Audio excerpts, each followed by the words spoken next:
progrès.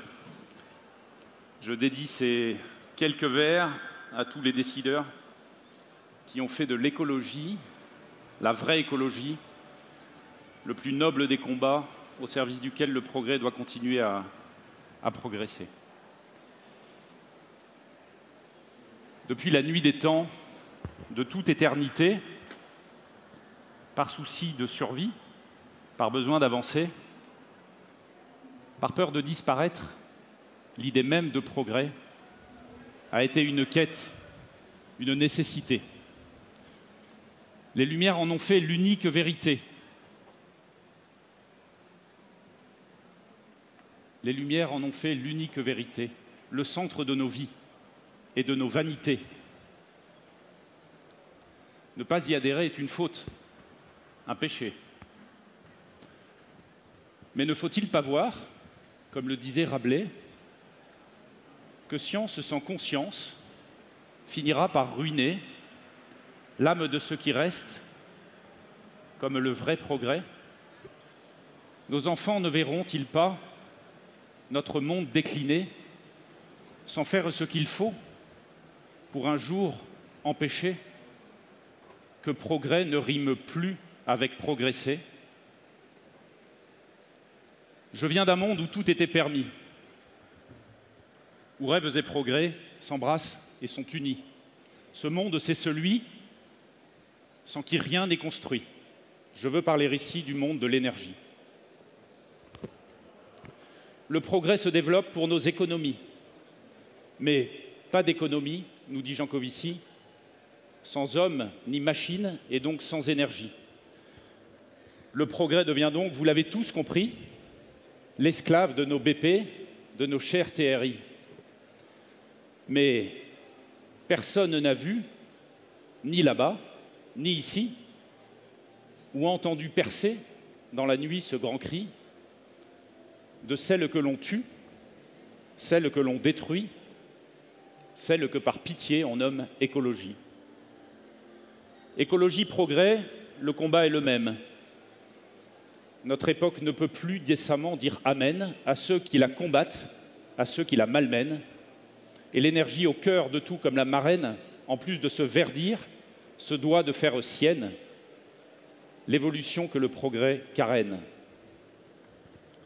Éolien offshore, PV ou hydrogène, rêves et grands projets coulent toujours dans nos veines.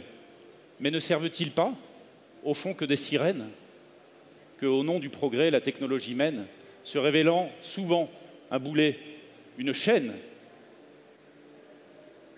car bien trop dépendante, en ceci trop lointaine, de l'énergie devenue une arme souveraine. Le progrès ne pourra plus supporter le prix des mensonges, de la guerre et de l'hypocrisie qui finiront par tuer l'esprit d'écologie, où la planète entière est pire, toute vie. Le progrès doit se faire le garant et l'ami d'un monde plus ouvert aux soucis des petits. Et ceci est valable aussi pour l'énergie, au service de nos terres, nos peuples et nos pays. Faisons cohabiter science et technologie avec la sagesse de raccourcir tout circuit de production pérenne et stable de calories. Redécouvrons ensemble la géothermie. À l'heure où les projets d'énergie sont un viol, l'acceptabilité souvent une chignole, il faut que le progrès s'adapte aussi à Saint-Paul. Au-delà des promesses, savoir tenir parole. Économie, énergie, écologie, hors sol. Comment va-t-on résoudre cette équation folle, tenue par nos envies, nos lobbies, nos casseroles? Peut-on encore croire à un progrès d'école? Eh bien oui. Cette gageure, bien qu'immense, n'est pas molle. Elle porte même un nom bien français, le sous-sol. Sous nos pieds, avec lucidité, il suffit de regarder sous terre, pas là-bas, mais ici.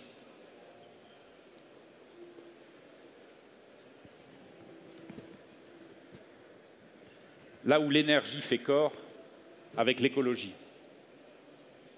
Incarné par cette belle et vieille géothermie, qui, bien que délaissée trop souvent par nos lobbies, fournit fidèlement calories, frigories et décarbone chaque jour notre ville de Paris. Cher Nicolas et amis de la BPI, vous qui êtes là où le progrès se construit, ayons l'humilité de dire avec Gandhi, le progrès, c'est d'abord la fin de l'ignorance. Patrons et managers, soyons des fers de lance. À nos équipes, clients, redonnons cette chance de voir par nos actions, nos joies et nos souffrances, vertu de leadership, de force et d'espérance, qu'en restant tous unis, le progrès, c'est la France.